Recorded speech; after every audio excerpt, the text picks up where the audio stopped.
Hello viewers, আসসালামু আলাইকুম। Welcome back to my channel Hena's cooking house. যারা খেতে ভালোবাসেন তাদের কাছে বিরিয়ানি হলো একটা অসাধারণ টেস্টের নাম। আর সেই অসাধারণ টেস্ট রেস্টুরেন্ট স্টাইলে যাতে বাসায় তৈরি করে নেওয়া যায় সেজন্য দরকার একটা পারফেক্ট বিরিয়ানির মশলা। আর সেই অসাধারণ টেস্টের পারফেক্ট বিরিয়ানির মশলার রেসিপিটা কিভাবে বাসায় তৈরি করা যায় আজকে আমি আপনাদের সাথে সেই রেসিপিটি শেয়ার করব।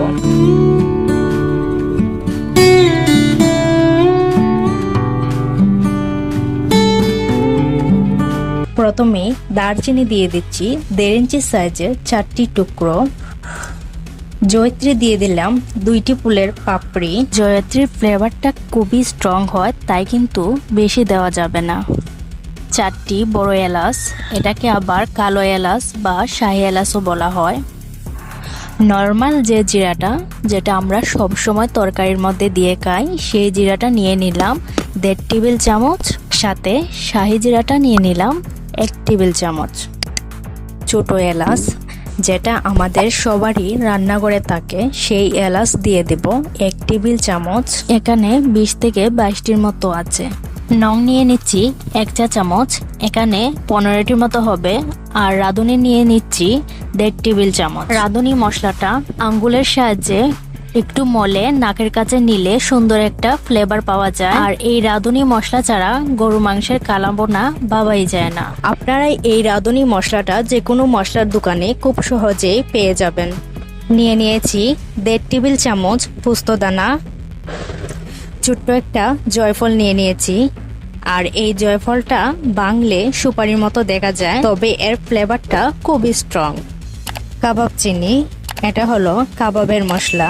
এটা দেখতে অনেকটা গোলমরিচের মতো, কিন্তু এটার মাথার দিকে ছোট্ট একটা লেজ থাকে।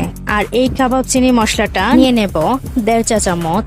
নিয়ে নিয়েছি কালো গোলমরিচ 1 চা চামচ, সাদা গোলমরিচ 1 চা চামচ, স্টার নাইস বা স্টার মশলা নিয়ে নিয়েছি 2টি আর অর্ধেকটা। আমার স্টার নাইসের ফুলগুলো অনেকটা ছোট ছোট, তাই আমি 2.5টি নিয়েছি। আপনাদের স্টার নাইস মশলাগুলো বড় সাইজের হলে আপনারা 2টো নিলেই হবে। তেজপাতা নিয়ে নিচ্ছি 4টি। শুকনা মরিচ নিয়ে নিচ্ছি 6 থেকে 8টি। তবে এই শুকনা মরিচগুলো এখানে ঝালের জন্য নয়, শুধু ফ্লেভারের জন্য। আর আপনারা চাইলে স্কিপ করতে পারেন। ধনিয়া নিয়ে নিচ্ছি 4 টেবিল চামচ। আমি ধনিয়ার পরিমাণটা বেশি নিয়েছি, কারণ এখানে যতগুলো মশলা রয়েছে সবগুলোই খুবই স্ট্রং ফ্লেভারের। আর প্রত্যেকটিরই আলাদা আলাদা ঝাঁজ রয়েছে।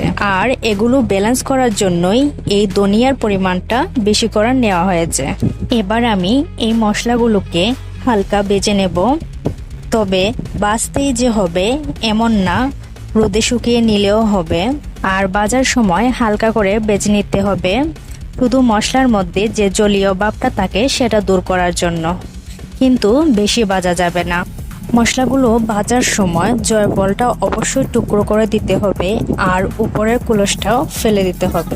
আমি চুলায় অল্প আছে মশলাগুলোকে প্রায় 3 মিনিটের মতো নেড়ে চেড়ে ভেজে নিয়েছি। মশলাগুলো ভাজার পর অবশ্যই ঠান্ডা করে নিতে হবে। আর সেই সাথে শুকনা মরিচ, দারচিনি, এই মশলাগুলোকে ছোটো ছোটো করে টুকরা করে নিতে হবে। তারপর একটা ব্লেন্ডারের সাহায্যে মশলাগুলোকে ব্লেন্ড করে নিতে হবে। তবে আপনারা চাইলে শিলপাটা দিয়েও এই কাজটা করতে পারেন। সম্পূর্ণ মশলা গুঁড়ো হয়ে গেছে। এবার একটা প্রশ্ন থাকতেই পারে যে কতটুক মাংসের জন্য কতটুক মশলা ব্যবহার করতে হবে।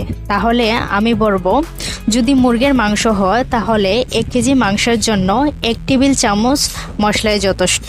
আর যদি গরু বা খাসির মাংস হয় তাহলে 1 কেজি মাংসের সাথে 1.5 টেবিল চামচ বিরিয়ানির মশলাটা দিতে হবে।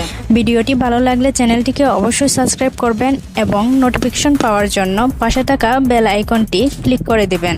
তাহলে আজকে এই পর্যন্ত। আল্লাহ হাফেজ।